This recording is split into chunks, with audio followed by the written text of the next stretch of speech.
जय खानदेश मैत्रिणी, सण कशा आहेत सर्वजणी? मजा म्हणा, मी पण मस्त मजा आहे. आणि आता भरपूर दिवस नंतर आहे ना आज या चॅनल मी ब्लॉग टाकी राहणू डेली ब्लॉग ज्या पहिले टाकी राहतो ते मध्यंतरी ना थोडं म्हणजे गावले गहू तर गावले जरा व्हिडिओ काढायला येत नाही. आणि त्यानंतर मी मुंबईला आल्यानंतर ना मला ऑपरेशन व्हायला होतं, ते म्हणजे गॉलब्लॅडर स्टोननं ऑपरेशन व्हायला होतं. तर त्यामुळे मग मी या चॅनलवर व्हिडिओ वगैरे काहीच टाकेल नव्हता. तर आजपासून म्हटलं परत सुरुवात करूया एकदा.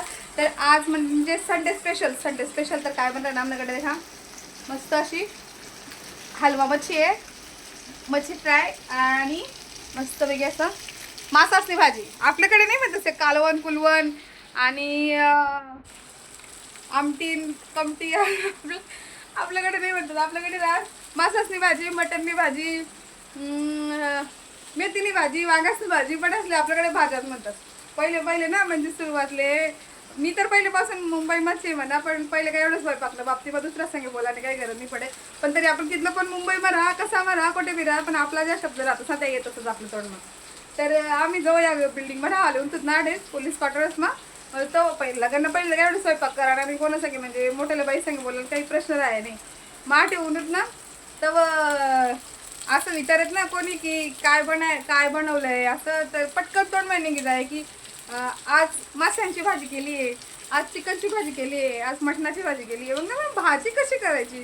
अगं भाजी नसते ती, मटणाची भाजी नसते, माशांची भाजी नसते, ते कालवण असतं. माशांचं कालवण, मटणाचं कालवण, चिकनचं कालवण असतं.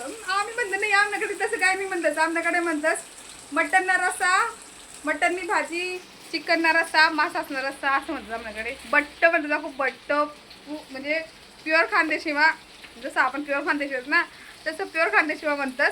मासा असणं बट्ट, मटणनं बट्ट तसंच बनायला मी आज. मासा असणं बट्ट, मासा तळेल मासा. आणि आता मस्तपैकी बाजरीने भाकरी टाकस आणि मग जेवण करून आणि ब्लॉग कंटिन्यू देखा. आमच्याकडे ना आता सगळ्यांना अभ्यास चालू आहे. म्हणजे आमना साहेब तर मोबाईल देखील राहणार, ड्युटीवर गेलेत, पोरसना अभ्यास चालू आहे आणि आता मला स्वयंपाकनं काम चालू आहे. तर असंच आपल्या चॅनलवर रोज आता नवीन म्हणजे व्हिडिओ येत जातील. तर आपल्या चॅनलला सबस्क्राईब करा आणि भरपूर दिवस नंतर देखील समजा तुम्हाला काही कमेंट करावं वाटणार असेल तर कमेंट करा आणि व्हिडिओला लाईक करा. व्हिडिओ कंटिन्यू देता. माझा बाई चालणार होतात, माझा लक्ष होतं नाही ना, माझा बाई चालणार होतात माझ्या घ्या तेव्हा म्हणलं सगळ्या. आता भाजी वेगळी, मासा पण मस्तपैकी फ्राय वेगळ्यात आणि भाकरी टाकत आणि मग जेवायला बसू. इथलं सर्व रस्सा पण मासा येतच आणि तेल मासा पण येतच, पण दोन्ही पोरं ना एक पण मासा प्लेटमध्ये येणार नाही. तसले काय तर एकतर भाकरी चुरी सण रसामध्ये न पडत नाही, तर मग चपातीसोबत रसा अजिबात मासा खावायला नाव लेतच नाही. मग मला आता ऑपरेशन नंतर मासा खावा नाही सांगायला अजून, पण तरी पण मासा आहेत समोर म्हणून मग मस्तपैकी मासासवर लिंबू पिळेल. हा मग जेवायला देखा मस्तपैकी अशी मासासनी भाजी आहे आणि मासानं डोकं. म्हणजे पहिले म्हणजे आजीला आवडे, मग नंतर म्हणे मम्मीला आवडायला लागले आणि आता त्यानंतर मला आवडायला झालं मासानं डोकं. बाकी ना कोणता पीस नाही राहणार तरी चालेल, पण मासानं डोकं पाहिजे कारण की तेवढं आपले बी डोकं वाढच म्हणून. त्यांना मग मस्त असा ना लिंबू असा नाही ना असा लिंबू पिळलं आणि मग मस्तपैकी अशी बाजरीनी भाकर, असं मास.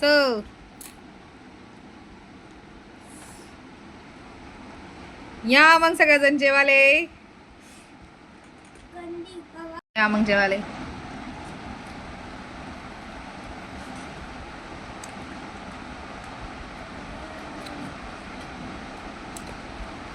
मस्त आहे भाजी. जेवण वगैरे तर भैया पोरं पण आता झोपेयात आणि म्हणजे तिकडनं लाईट वगैरे तिकडनं रूमनी लाईट वगैरे ऑफ कर दिली आणि म्हण हाई काम म्हणे वाट देखील राहणं. ब्लाऊज कटिंग करेच ठेवलं तर ते शिवानं होतं, पण भांडा इथला राहिलेत ना आज, म्हणजे आज दिवसभर ना भांडा भरपूर राहिले होतात. तेवढं सगळा भांडा कसानं शेत आते म्हणून पहिले म्हटलं असं किचनकडे एवढं आत्यावर राहिले एवढा भांडा वगैरे खशिलेस आणि मग त्यानंतर ते ब्लाऊज पण आता तर शिवणार नाही कारण की आता सकाळी लवकर उठ नाही, 5:30 वाजता सकाळी उठ नाही म्हणून ते फक्त भांडा घाशिलेस आवरी वगैरे लेस आणि मग त्यानंतर पूर्ण काम तेच या. चला तर आपण कंटिन्यू देऊया. संडे असल्यामुळे ना आज असं मस्त किचनभर भांडा पडेल होतात. म्हणजे मी ना आता जवळच ते ऑपरेशन व्हान पहिलेपासून मी गावात येऊन तसं मी ठरायलेलं होतं की मी एक पण दिवस रात ना भांडा म्हणजे मी पहिले कसं ना रातले काम करून तर मी भांडा ठेवू देऊ की सकाळी घशीली सो आता मला ब्लाऊजचे शिवणशे वगैरे तर मी गावात येऊन पहिलेच ठरवलं होतं की मी आता ना रातना भांडा राहू देणार नाही, मी रातना भांडा रातलेच घशीले जसं मग गावावरून आल्यापासून तर मी कंटिन्यू घशी राहतो. मग त्यानंतर आता ते ऑपरेशनला प्रॉब्लेम होणार म्हणून मग ते दिदीला आलं होतं कामला ते दिदी पण रात्रीच ये रात्री 11 वाजता ये आणि 11 वाजता येईस आणि भांडा घासून चालले जाय. पण तिनं ते भांडा घसायला ना मला आवडे नाही. म्हणजे फक्त आपण भांडा घसानंतर पण आपण त्या धुवाण टाईमले पण असं चोळीसन वगैरे व्यवस्थित असं धुत असं जोपर्यंत फेस निघत नाही तोपर्यंत आपण भांडा धुतच. पण ती दिदीनं फक्त अशी नाही ना खाली अशी धरले एकदम स्लो नळ करे आणि त्या नाही ना खाली फक्त अशी असं पाणी टाकीसन खंगायले आणि भांडा ठेवले हात लायने असं व्यवस्थित चोळीसन भांडा घसे नाही. मग सकाळी परत त्या रॅकवर लावण टाईमने मी सगळा भांडा धुईसानी परत रॅकवर लावत जावं. आणि रातनं टाईमला येणं ना मग मला नवऱ्याला पण आवडे नाही की रातनं नको सांगू दिवसनं बोलाव दिवसनं कामवाली बाई लाव म्हणजे ती भांडा पण घशीन लादी पुशीन झाडू मारीन घरमधला काय पसारा वगैरे आवरीन 3-4 हजार कितला असेल तर देवायचा तीन पण ते घरमानं काम करीन.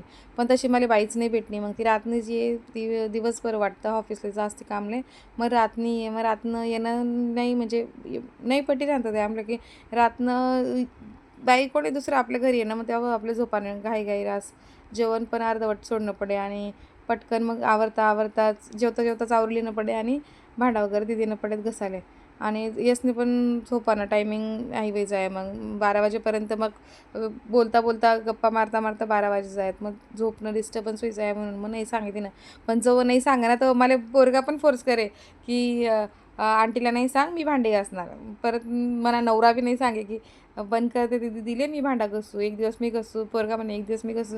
एकनी पण कोणी पण हात लाय नाही एकनी पण नाही काही भांडा घसं आणि मला पण ते आवडणार नाही की कोणी म्हणजे मना पोरं मना नवरा भांडा घशीन असं म्हणून मग मी करायला लागू. पण कसं आहे ना मन टाका आहेत ना बरोबर जर ते आपण किचननं ठिकाणी ठिकाणं राहणार त्याच ठिकाणी म्हणजे ऑपरेशनवाले बेंबीनं जागे टाका येतच परत पोटले 3 ठिकाणी अजून टाका येतच मग ते टाकाने असं खाली वाकणं किंवा येणं तर त्रास अजून पण ओलंच आहे. म्हणजे 1 महिना पण नाही व्हायला आणि जवळपासून ऑपरेशनले 15 दिवस होणार ना तेव्हापासून मी सगळं काही काम करायला लागू 10 दिवस होणार तेवढा माझं स्वयंपाक वगैरे सगळं करायला लागू पण भांडा पण घासायला लागू. आणि कसं काम घाईनं करा आणि सवय असणं तर हळूहळू काम करणं जमत नाही. मग तेवढं स्पीडलीच काम कराने सवय तर मग तो लक्षात येत नाही पटकन मला ऑपरेशन व्हायले किंवा नंतर पुढे त्याच्यानं काही त्रास होईल. पहिले 2-2 सीझर व्हायलेत ना तर त्यामुळेच एवढा त्रास व्हायचा आणि तो कितला पण त्रास होईना तरी आवड म्हणीच मी शिवण काम करायचं मला ते काम केल्याशिवाय मला पण झोप लागत नाही. आता पण एवढ्या लवकर मला सगळ्याजण नाही सांगेत की मशीननं काम करू नको पण मशीननं कामले पण ना मी आताच नवीन मशीन लिहिलेलं आणि ती मशीनकडे दे करा तर मला असं वाटतं मी कहो पटकन मशीनवर बसू कहो मी कपडा शिवू कहो मी काहीतरी मला क्रिएटिव्ह काहीतरी करू असं मला वाटत राहस म्हणून मी शिवणकाम पण चालू कर दिनं. पण नंतर यांना त्रास मला भरपूर सहन करणं पडावे भरपूर म्हणजे मला एकतर पहिलेच पोरगी नाही आहे आणि म्हणजे दोन्ही पण पोरं येतच आणि मिस्टर पोलीस येतात त्या पोलीस लोक तर काहीच काम करायला कसानीच मदत नाही करतच. पाण्यानं ग्लास पण स्वतः भरी चालले नाही तसा पोलीस लोक राहतात सुमना पण पोलीसवाला तसा शेका नाही सांगतात कमेंटમાં तर त्या पण काही काम करतात नाही. परत पोरगी नाही म्हणून सुना कहो येतीस नाही कशा येतीस त्या टाईमમાં त्याच ना टाईमમાં त्यातले 2-2-3-3 कामवाले वाया लागतील घरमा तर त्या कामालेच कामवाली बनाई ठेवतील का काय.